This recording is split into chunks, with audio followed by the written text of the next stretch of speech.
موضوع اخر، موضوع الغرامات المروريه.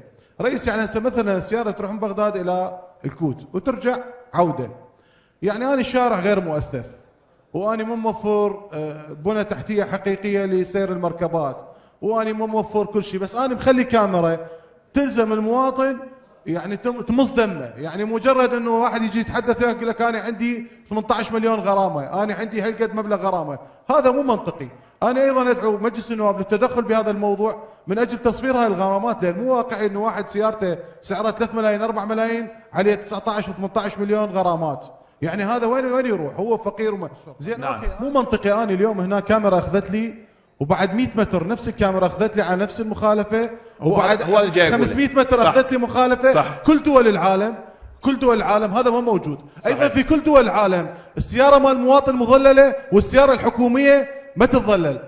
احنا عندنا العكس، السياره الحكوميه واللي عنده سلطه يظللها والمواطن العادي يظل بدون تظليل.